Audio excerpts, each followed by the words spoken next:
هواري بومدين الزعيم العربي الذي قتلت قواته 1000 جندي إسرائيلي في معركة واحدة. تعد حرب أكتوبر واحدة من أعظم الحروب العربية في العصر الحديث ضد الجيش الإسرائيلي، فقد كشفت عن مستوى التنسيق العالي والتعاون اللامحدود بين الدول العربية ضد الكيان الصهيوني واستعادة بعض الأراضي التي سلبها منهم. وقد شارك في المعركة إلى جانب مصر وسوريا 12 دولة عربية بدعم متفاوت. كان أكثر الداعمين للمعركة التي استعاد فيها العرب هيبتهم الزعيم العراقي الأسبق صدام حسين، ويليه من حيث مستوى الدعم الزعيم الجزائري هواري بومدين، وهو قائد قومي عرف عنه نظافة كفه ونجاحه في الأدوار القيادية التي تقلدها ومناصرته للقضايا العربية عامة والقضية الفلسطينية على وجه الخصوص. وما يؤلم في سيرة هذا القائد هو أن وسائل الإعلام والتاريخ لم ينصفوه كما يجب. نستعرض لك عزيزي المشاهد في هذا الفيديو حياة الرئيس هواري بومدين من الطفولة وحتى الوفاة، مع وقفة عند أهم القضايا التي لعب فيها دورا مفصليا. السيرة الذاتية. اسمه الحقيقي محمد إبراهيم بوخروبة، من مواليد عام 1932 في قرية بني عدي الواقعة في الشرق الجزائري، وهو ابن فلاح بسيط من عائلة كبيرة العدد ومتواضعة ماديا. دخل الكتاب الشعبية في القرية التي ولد فيها، وكان عمره آنذاك 4 سنوات، وعندما بلغ سن السادسة دخل مدرسة المابير سنة 1938، وتوجه منها إلى المدرسة الكتانية في مدينة قسنطينة معقل جمعية العلماء المسلمين الجزائريين.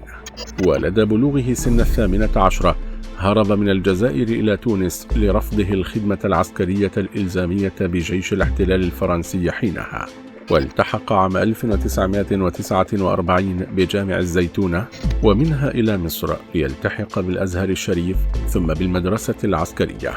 ولما اندلعت ثورة أول نوفمبر تفاعل معها، وترجم ذلك بانضمامه إلى تجمع وطني للطلبة الجزائريين تحت إشراف القائد أحمد بن بلة، واستفاد من خلاله من عدة حصص تدريبية عسكرية، وتم اختياره بعد ذلك لمرافقة الفريق الذي سينقل إلى الجزائر شحنة من الأسلحة الخفيفة والمتنوعة على متن اليخت دينا، الذي انطلق يوم 28 من فبراير عام 1955 من ميناء الإسكندرية ليرسو بميناء مليلة في المغرب ليلة 25 من مارس عام 1955.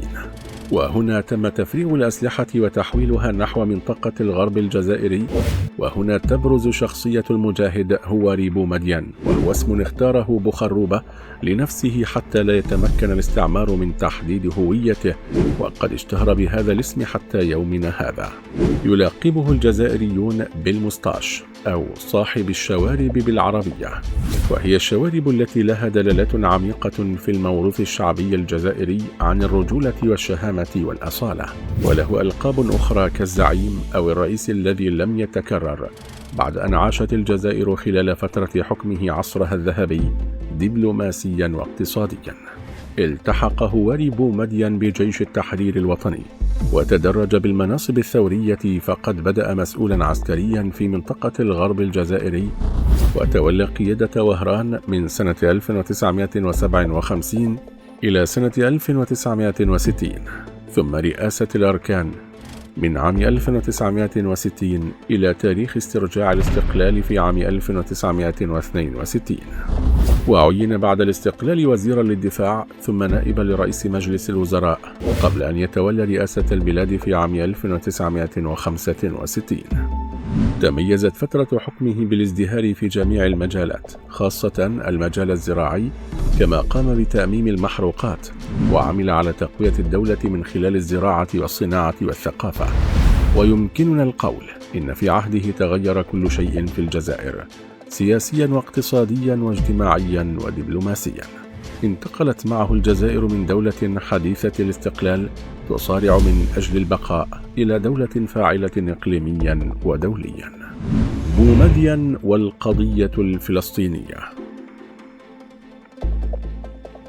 كانت حماسة الجزائريين الشهيرة للقضية الفلسطينية تعود للرئيس هواري بومدين الذي اشتهر بمقولة "نحن مع فلسطين ظالمة أو مظلومة".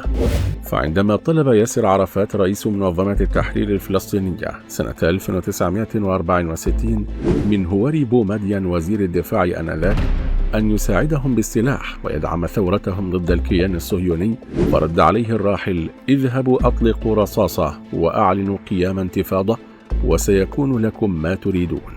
وبالفعل قام عناصر فتح بعملية عسكرية ضد العدو ليلة 31 من ديسمبر عام 1964، ونشروا بيانا أعلنوا فيه قيام الثورة الفلسطينية. فوفى بومدين بعهد الرجال ودعمهم بأول حمولة من الأسلحة على متن طائرة عسكرية حطت رحالها بمطار العاصمة السورية دمشق، وفتح لهم مكتبا في العاصمة الجزائر، وفتح لهم أبواب التكوين العسكري بأكاديمية شرشال العسكرية التي تخرج منها أول فوج للضباط الفلسطينيين عام 1966. كما أن الرئيس هواري بومدين هو من أدخل منظمة التحرير الفلسطينية لأول مرة إلى الأمم المتحدة سنة 1974 التي ذهب إليها ياسر عرفات على متن طائرة جزائرية وبجواز سفر جزائري وبحراسة أمنية جزائرية. بومدين وحرب النكسة. ولم يتردد في إرسال الجيش الجزائري إلى جبهات القتال مع الجيوش العربية ضد الجيش الإسرائيلي كتأكيد منه على مواقفه الداعمة للقومية العربية التي عرف بها الزعماء العرب وقتها كجمال عبد الناصر وصدام حسين والملك فيصل. وفي خطاب شهير بعد حرب الساعات الست سنة 1967 أو حرب النكسة قال بومدين: "سيحكم علينا التاريخ كخونة إذا قبلنا هذه الهزيمة". وتابع: "الجزائر لن تقبل هذه الهزيمة، لن تقبلها أبدا، وما إن سنحت له الفرصة حتى قدم أقصى ما يملك دعما للحرب على إسرائيل في عام 1973".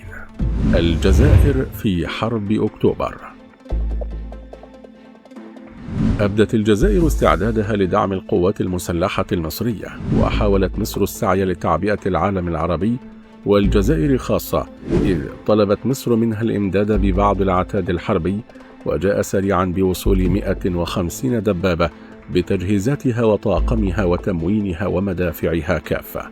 فقد كانت مصر في حاجة إلى قوة عسكرية مسلحة كافية حتى تتيقن أن العمليات ستكون لصالحها، وحتى تدخل إلى الميدان بثقة وخطوات مدروسة.